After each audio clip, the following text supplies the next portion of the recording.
Hello everyone, welcome to Sweet Tomato Vine Homestead. I'm Linda, and today I'm in my garden and I have a lot of things I want to get done. First thing I want to get done is to plant some seeds. And the first seeds I'm going to be planting are my celery seeds.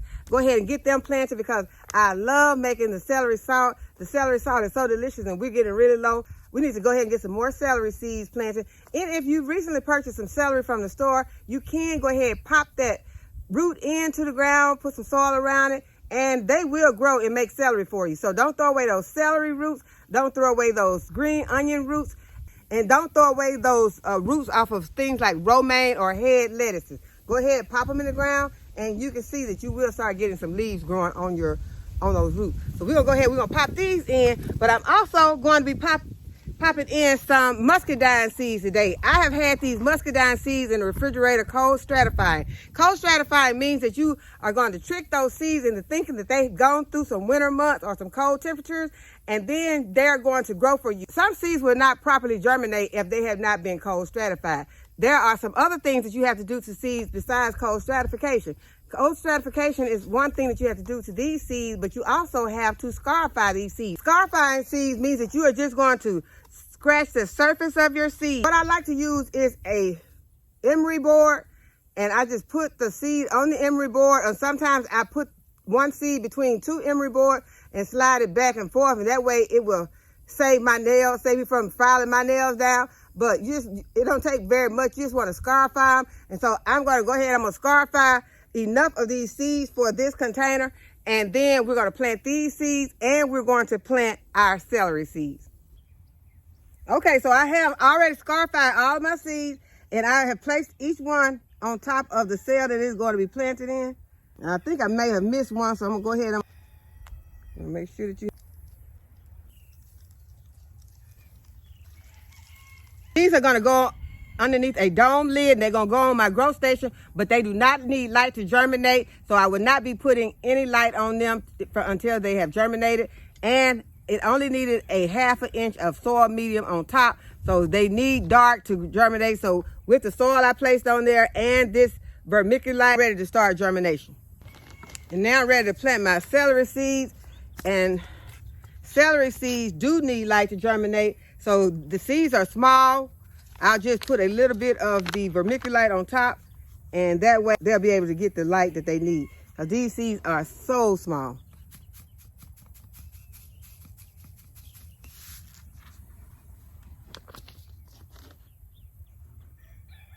I'm just going to try to drop just a couple, and it's going to be hard to get a couple, just squeezing my fingers and just trying to get a few of these seeds to drop into these cells.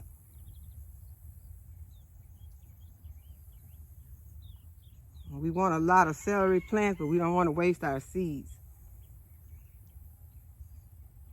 And you can harvest your celery seeds at the end of the season. I'm going to be honest, I harvested some, y'all, but I don't know where they at. I can't find them. And the bug done tried to come over here and get on my seed. Stink bug was trying to get my seeds.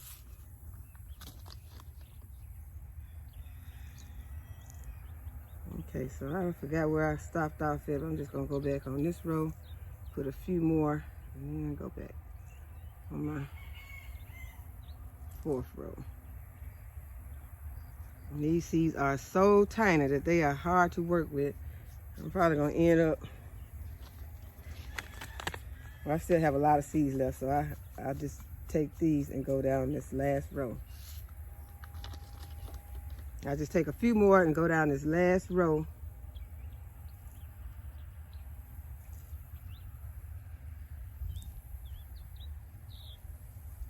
And now I'll just go ahead and put the rest of them over there like that and cover with some vermiculite. And I've already watered these trays from the bottom. So this soil has already started wicking this water up, and you could even see getting this moisture on this vermiculite. Okay, so now make me a couple of labels so I will know what these are when I put them on my grow station. This one will have light.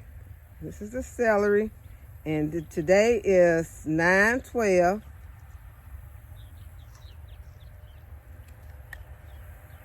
Muscadine grapes. If you have never tasted muscadine grape, y'all, It is, I think, an acquired taste, but it is one that I love. Okay, so now I'm gonna get these set up on the grow stand. I got a lot of other things that I need to do today. I need to put fish emulsion on my seedlings that I have outside already, and I need to start putting the ones that are inside, I need to start bringing them outside so that they can start hardening off. I have a wooden raised bed that I'm going to be replacing with one of my metal raised beds, and I'm going to plant a tomato plant into the garden. So let's get started. I'll give you an update on the plants that I'm going to be growing inside this fall and winter. And here are my Tiny Tim tomatoes. Have some Roma tomatoes that I'm going to be growing inside, and some San Marzano. And there is 2 here, and there's 3 in this pot. And the pot that I'm going to be using is this Dollar Tree pot, and it has a self-watering at the bottom. And these are, and I have some more of these, and this is what I'll be putting these plants in. I also have some pepper plants. I'm going to up pot these peppers, but I think I'll wait a little while longer on the peppers because they still have some room in the pot to grow. And you don't want to up pot them too soon.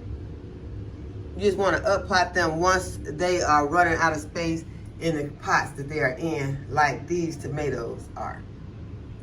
These tomatoes don't have very much room left in these pots, so I need to go ahead and get them out and into this style pot right here. I also will be growing these peppers inside during the fall and winter. Right here I have the purple bee sugar rush peach right there. This one is a giant jalapeno and a pippin golden honey right here in the front. Then I have some over here, sweet banana, a red marconi, cayenne, lesia, and I have some here at the bottom that are just beginning to germinate. I got my tomatoes up potted. Back here is the San Marzano, Roma, Tiny Tim, another Tiny Tim, and a Roma. And these tomatoes will stay here until they are tall enough to reach that light, and then they'll be moving to another place in the house. They will be staying in the house all fall and winter. And this way we'll have fresh tomatoes to eat when it's too cold to get tomatoes out of the garden. I want to give y'all an update on my Grow Well seed starting germination system, and so far on the 2nd day, I already have some germination, and it is on a mixed lettuce. You can see that the seed is right there on top of a new seedling. And that is day 2. And I see another one that is starting right here, and that one is a freckle lettuce. And I will bring you back as these seedlings continue to grow in this Grow Well seed starting germination system. And this is what my seedlings are looking like that I still have inside the house. These seedlings have never been outside to harden off. So today they will be getting a chance to go outside. We have one right here that did not survive. So sometimes you're going to have some that will not make it for one reason or the other, but you just have to keep on trying, keep growing your seedlings. And I am really enjoying having my seedlings now, since I see that right now, most of the stores don't even have seedlings in the store yet, in my area. Your area may be different, but my area right now do not even have any seedlings. They have 0 seedlings out for your garden. And I'm not taking my seedlings outside to plant in the garden until my soil levels are 70 degrees Fahrenheit and below. Those 90s that we're having right now in my area are just too high to take my seedlings outside, because if you take your brassicas outside in extreme heat, they will bolt. So I don't want to take them outside, and as soon as I put them outside, they start going to seed. Start making flowers. That means that they are going to seed, and they will be bitter. If you have, a successful growing them, they will be bitter. And so we want to make sure that we have the best quality that we can possibly have out in our garden. So that is meaning we will wait until those temperatures in the soil are 70 and below before we go out and plant our brassicas into the garden. And here is an update on some of the onions, update on the asparagus. These are my flowering kale and my different colors of cauliflower seedlings that have started here. And they're looking really good. They're not leggy. I have some skimpy germination on my lavender, but there is germination, so I'm excited about it. I will be taking those out and putting them into their own containers so that they can spread their roots, and I'll just drop more seeds in here of the lavender if I have to. So go ahead and order your lavender seeds in bulk, get your asparagus seeds in bulk, because those are going to be some things that we're going to be wanting to grow all year round, you know, until we get them in our garden the way that we want, or be able to share some with others who have trouble growing lavender and asparagus. Here are some of my other onion seedlings that have gotten really thick here, and I'm loving the way that this one is looking. These are my Texas early grano. I have some yellow gronex, and then here are more of my onion seedlings. Right here are some snapdragon seedlings, and I'm excited about those, because those are going to be some beautiful flowers that I'm going to be putting into the garden, and I will be planting some more snapdragons.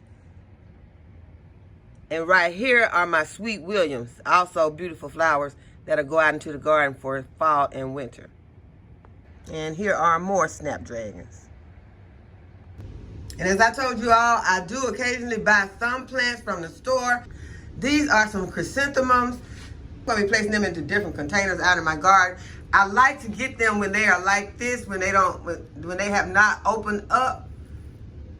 This is how I like to buy them. And so I have some that are starting to open up, but it's just because I've taken too long to get them outside and get them planted. So although I do like to take them out once it is much cooler out, I'm going to go ahead and I'm going to start planting these out today. Another snake trapped in the netting.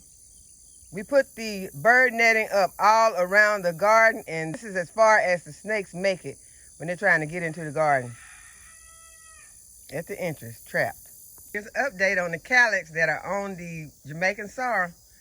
I had a few Jamaican sorrels who mold on me last season once I took them into the house. So this season, I will be taking them in, immediately washing them, drying them in a big dishcloth, and then popping them in my freezer. And that way I can take them out and dehydrate them at a later date, but I will not be just leaving them to sit in a bowl or in a basket when I take them in the house. These Jamaican sorrel flowers, which are called calyx, make an awesome Jamaican sorrel tea and kombucha. Okay, I got some sugar baby watermelons. They're going to be ready to harvest real soon. They're growing over here in this Zigo Easy garden bed. These two are a little smaller.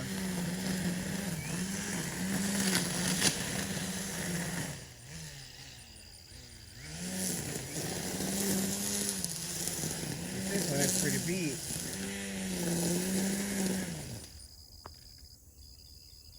And I harvested a lot of this basil 2 days ago, but it is still huge. And it is also in the Zigo Easy garden bed.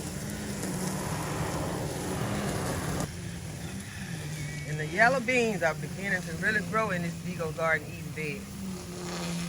These are going to be my yellow wax string beans. Ornamental peppers looking beautiful this morning. And so is this morning glory that I planted this blue morning glory, but it seems like it's staying intact right now. It's not getting all out of hand, because you know morning glory can take over your garden. And yeah, I planted this on purpose, but it is very beautiful. And this is one of the containers right here that I want to pop in a couple of the chrysanthemums. Okay, I hope you all can see me because it is very bright out here. But I'm just going to be pulling these weeds out. Hopefully nothing runs out here on me.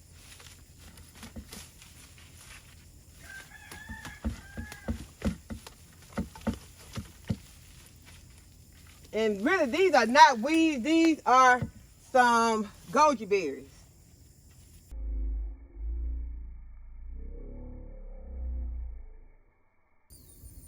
There's been a slight change of plans on this bed because y'all, it got so hot over here in this corner that my phone shut off.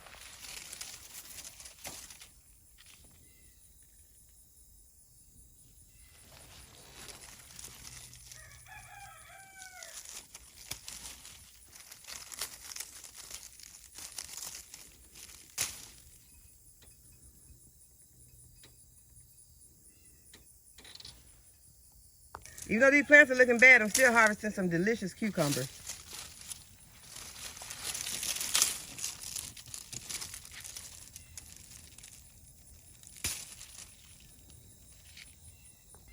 Get these peppers from my pepper tree.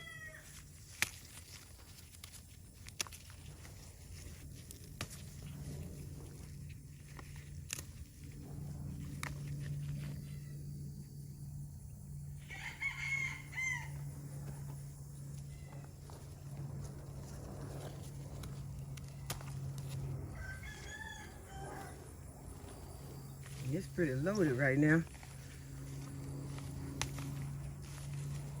A lot of them are red.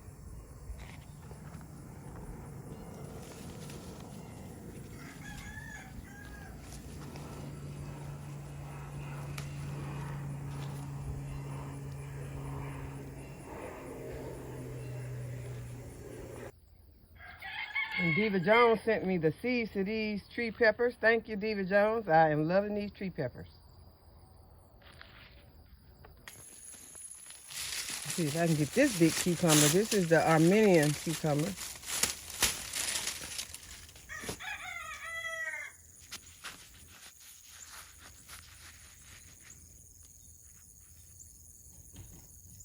They are mild and delicious.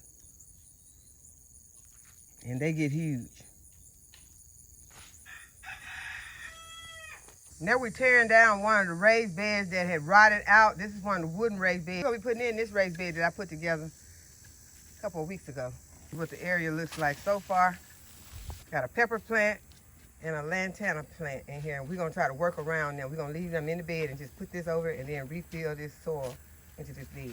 Okay, now this is what the bed is looking like. We still got some more soil to take out, but we're gonna put it in a wheelbarrow and put it somewhere else because this bed is full. And I mixed up some bone meal, blood meal, and some slow release fertilizer. And I'm gonna put this fertilizer around this poblano pepper plant and this lantana. Okay, now I'm gonna put in my super long label that I got off of Amazon. I'll put the link in the description.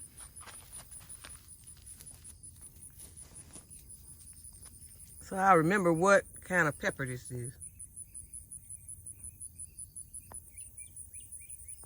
And this container on the north side of the house is more suitable for my chrysanthemum because it does not get direct sun during the day. It's mostly shaded all day, and so this way, this plant won't get so hot. I already have some portulacas in here. I'm going to add some fertilizer, and I'm popping in this chrysanthemum. Deep enough to pop in my chrysanthemum. Trying not to disturb my portulacas too much. Drop in some slow release fertilizer, some bone meal, and some blood meal. And just pop out my chrysanthemum. And this is what the roots are looking like on the chrysanthemums. Pretty root bound. I'm just gonna loosen those roots up some and pop it into this. And pop it into this space.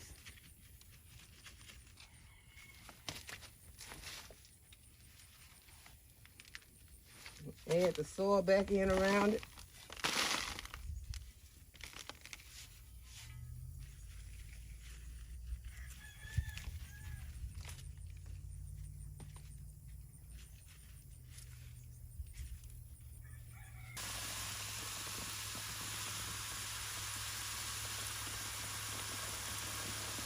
And that's going to give us some beautiful color during the fall and winter months. So after the frost and the portulacas will die back, I'll put pansies, snapdragons, and dianthus in this container with the chrysanthemum.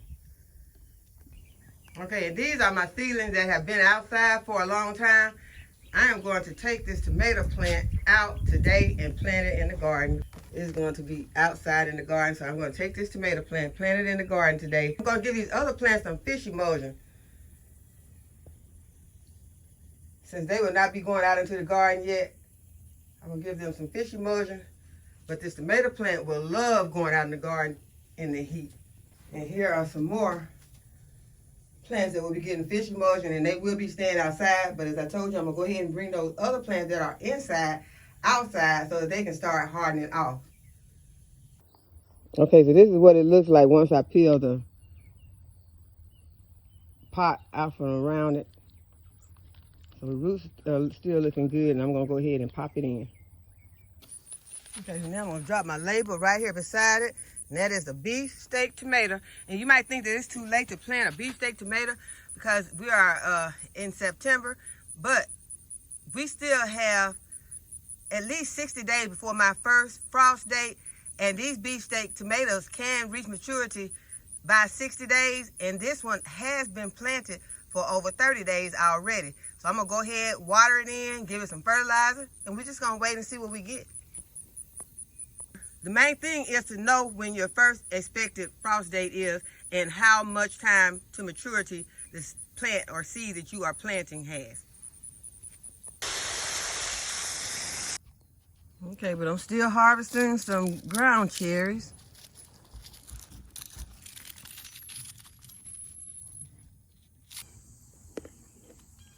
So delicious.